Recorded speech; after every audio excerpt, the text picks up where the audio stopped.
afternoon, Doctor. My Good name afternoon. is EshikaParuchuri, and I'm a sophomore at Woodbridge Academy. I would like to first thank you for joining me in this initiative. Thank you for having And me. my main objective is to educate adolescents around the world to help them construct a healthier lifestyle by working with experienced doctors across different specializations. Welcome to the Healthy Teens podcast. I hope you are keeping well. This month, I'm joined by Dr. Malika DeSilva, who specializes in family medicine. She has experience in this field serving the New Jersey area. And for this episode, we'll be focusing on multiple health issues related and faced by teens, as well as the steps that can be taken to have a healthy body. And now, Dr. DeSilva, can you give us a little background regarding your experience in this field?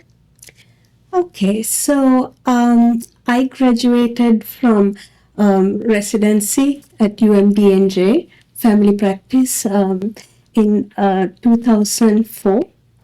And since then, I have been doing family practice as primary care practice for over 20 years now. So it's been great. I've been here for the last 4 months or so, 4 to 6 months, and I'm getting so much experience with geriatric population in this practice, and in my previous practice, it was mostly younger generation. So it's been excellent. It's been an amazing experience. Very interesting. And now let's go into the questions. Is it necessary to have a primary care physician if I'm generally healthy? Okay, so when you say you're generally healthy, that means you're not having any outward symptoms. So when you are young, from about 18 to 25 or something like that, you are at your optimum health. So I would say it is necessary to see a doctor like every 3 years or so, just to do certain screening testing. So young adults, we like to screen for different things, especially for developmental and growth. So your height, your weight, BMI, your hearing, vision, and other screening tests like STIs, addiction screenings. They're all very important for adolescent and young adults. Okay. And how does my family history affect my health? So many diseases has a genetic component, as you know. So knowing your family health will increases your chances of when you go to your doctor, screen for those diseases, especially like asthma, diabetes. Not only screen, you can do primary prevention, which is preventing these type of diseases that affected your parents, your grandparents, and to be more aware of it. So knowing family history is very important for your health. Okay. What signs should we watch for that might indicate a need for further evaluation? Evaluation of what? Like any diseases or conditions? Okay. So in younger teens that we are talking about, recently in modern times there's increase in mental illnesses, and unfortunately, so psychosocial aspects are to have more interest in to experience these type of symptoms. People, young adults are experiencing these symptoms. So parents, loved ones, they firsthand see, friends see these changes in young adults. And so you want to bring, like sleeplessness, erratic behavior, or sad, mood, and things like that. Those are some signs that you want to bring up and have a professional evaluate. Okay. Do you recommend any specific lifestyle changes that you would recommend for teenagers? Oh, many.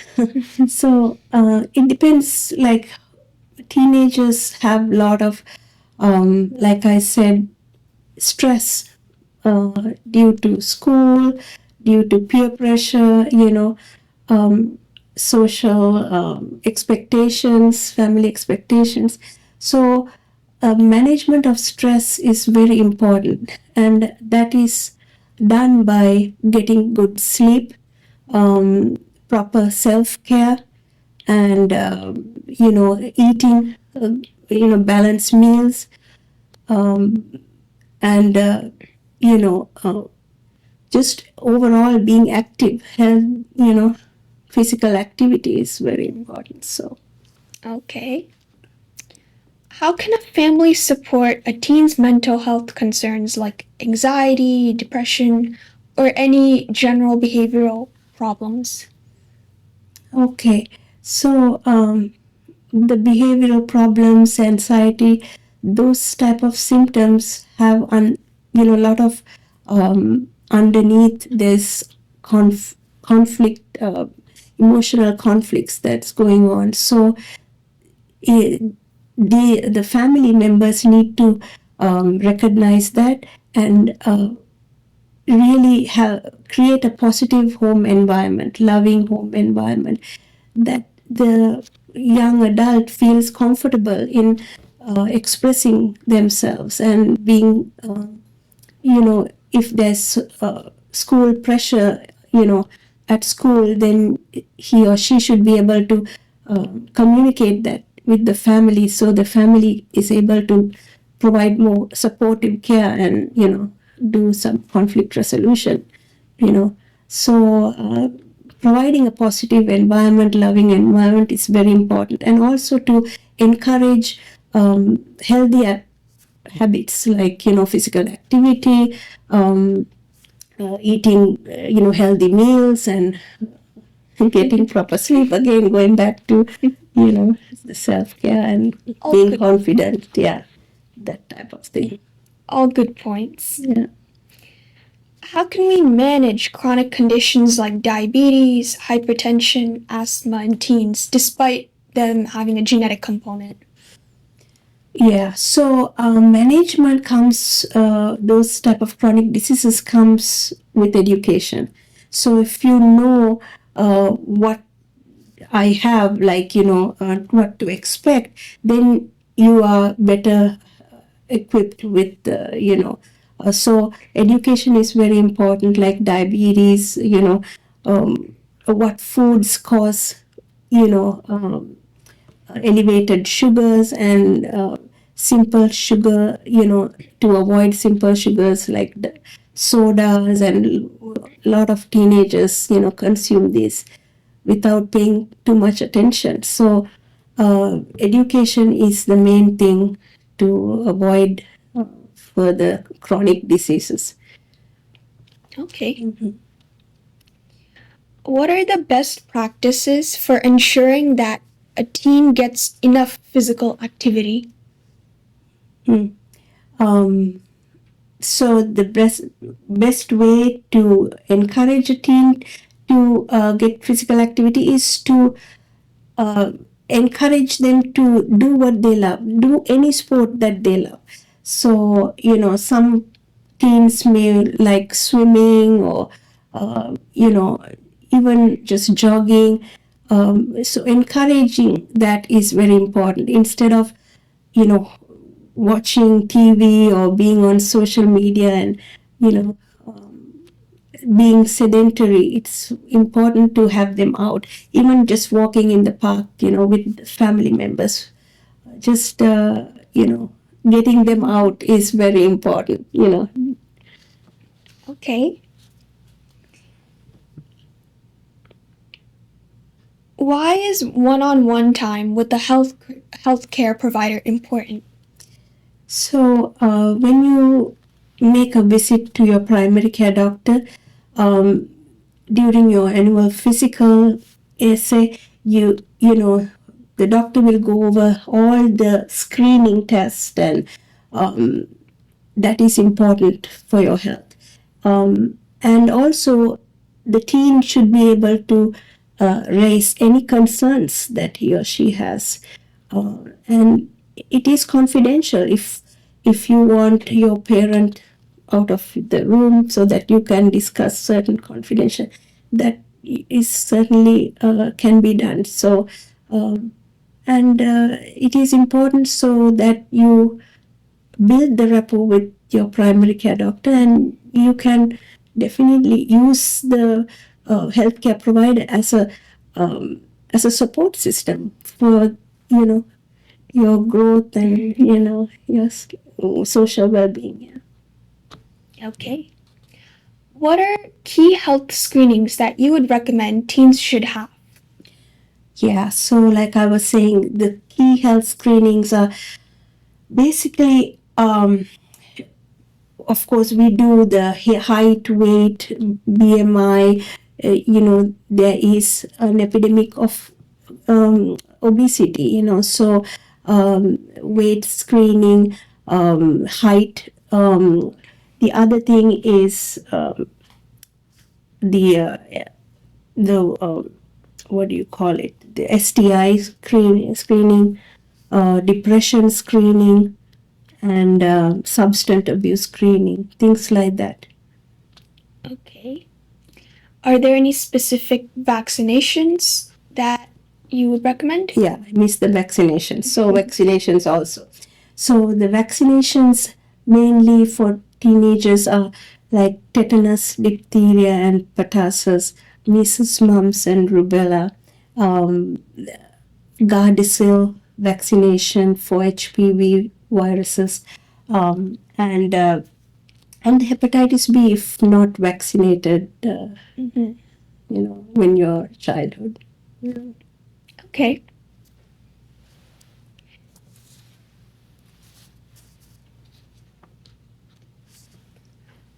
With increase in electronic communication and gadgets usage in daily life, how much sleep does a teen need?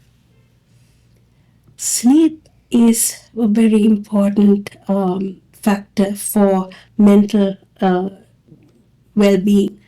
So between 8 to 10 hours of sleep is required for a young adult, and with this new social media and electronic devices, this is hampered. And I would advise to cut it down by like only to have like 2 hours a day or so, and other time to engage in physical activity and social with the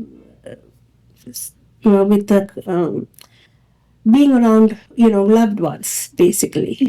That's what I would advise and recommend. Can you explain what steps that teenagers can take during puberty? So during puberty, the main thing is the physical growth changes, right? Mm-hmm. So pubertal growth spurts, skin changes, body shape changes, those are all cause a lot of distress in some teenagers. So it's important to be for the adults to educate the teenagers about these changes, so that they can expect and accept, who you are, and really be comfortable, going through these changes. So those are the things that need to be done to educate, especially in the schools, and healthcare providers can do that. Yeah, and parents. This is an interesting question. How do I discuss embarrassing things with my doctor? Interesting. Well, embarrassing things to you probably is something to do sexual questions, sexual orientation, or sexual um, something to do with your body habitus, or that type of is nothing embarrassing, because it is part of your growth and development. And so the physician is there to answer those questions. So if you are embarrassed because your parent is there, or if you want somebody who is comfortable, like your parent, to be there, that is perfectly fine. But the physician is not bound by those feelings. So as a professional, that those questions should be answered. Okay. Can you tell us about one case that you've had that you found to be particularly intriguing, and maybe this patient was a teen? Okay. Yeah. So the intriguing question was a patient that came to me with the complaint of body hair. She was about 16, 17 years old, and her main complaint was she was distressed about her body hair all over, like in her back. And so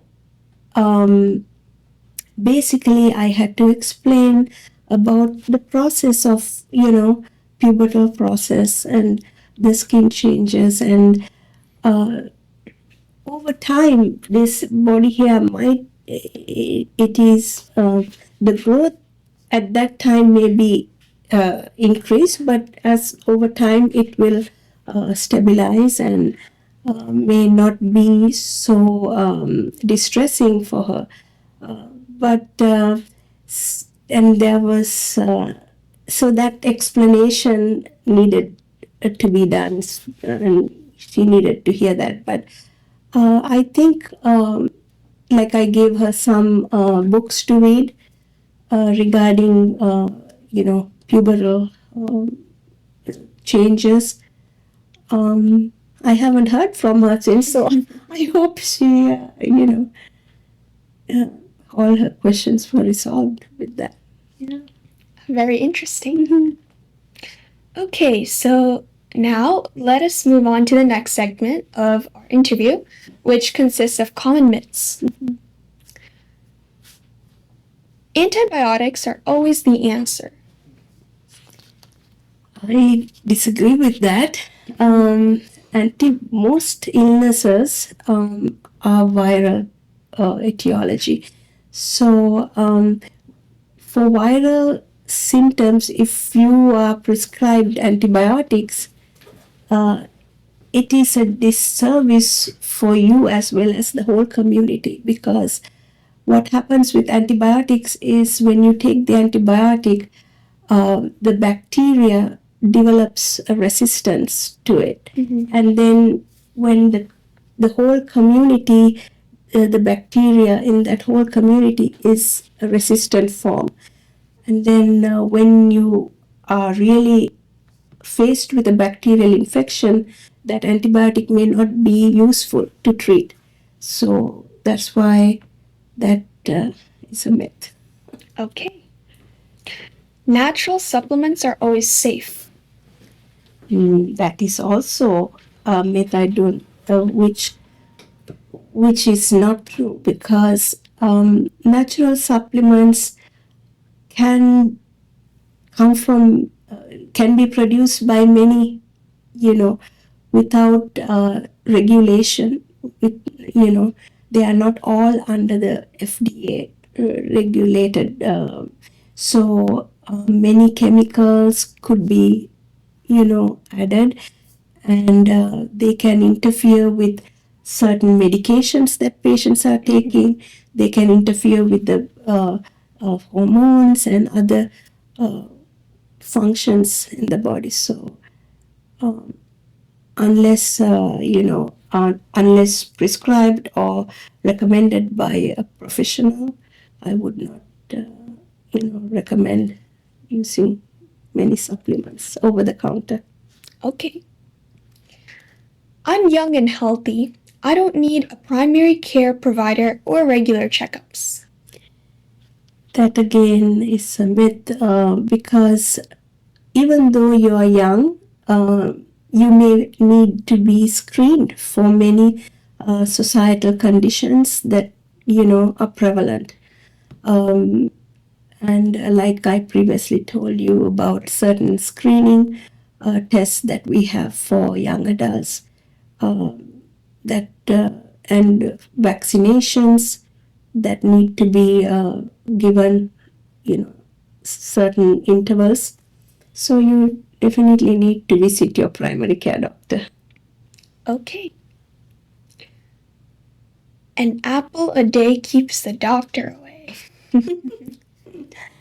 Okay, that's a very common saying, right? So apple in itself is a good fruit, which is high in fiber, vitamin C, and other nutrients, which will help, build up immunity and things like that. In itself, by itself, it won't, keep the doctor away. But if you are more healthier in terms of physical exercises, and you incorporate again the diet and physical exercises, that will help you live a, quality life, Good word.